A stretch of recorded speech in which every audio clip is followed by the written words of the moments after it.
Šiandien yra labai įdomi ir žiauriai gera diena. Einu į kliniką, kurioje prasidėjo mano skydliaukės gydymo procesas.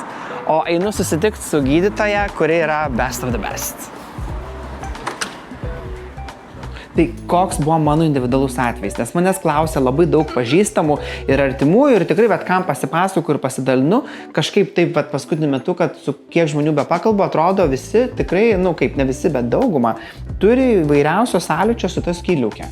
Ar tai patys, ar tai aplinkoje, labai taip. Tomai, mes visi turim skydliaukę. Čia jau gerai. Čia jau gerai. Nes tie, kurie neturi, yra blogai. Tai čia jau gerai. Bet kaip, aš klausiu, tai kaip praėjo, kaip tu pasveikai, kaip tu pagijai ir panašiai. Ne visada galbūt sugebu labai aiškiai ir išliai paaiškinti, tai jūsų dabar paklausiu, kad į kamerą pasakytumėt.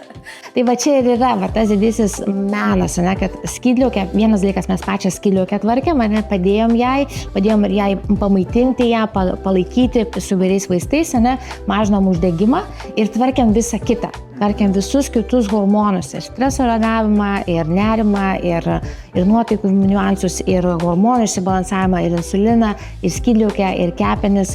Ir kadangi tas gydymas buvo visuminis, ir gaunasi taip, kad mes tiesiog reguliavom visą bendrą jūsų sistemą, kol jinai tapo optimali.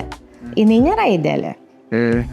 Jinai nėra ideali. Mes labai norėtume ten to skydliaukės hormono, kuris atitiktų normą, čia būna jau pats geriausias variantas. Bet man svarbiausias dalykas yra, kaip žmogus jaučiasi, ar jis jaučiasi balansą, ar jis gali atlikti savo kasdienę veiklą ir dar daugiau negu jis nori. Ir antras dalykas, ar jo skydliaukė yra blogėja, neblogėja, kokioje vietoje yra, kad sustabdom tą uždegiminį procesą.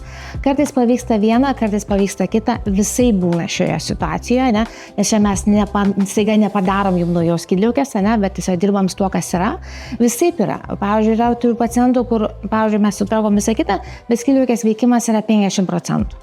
Ir viskas, nes tiek yra autoimuninės ligos, skydliaukės tos yra sugadinta.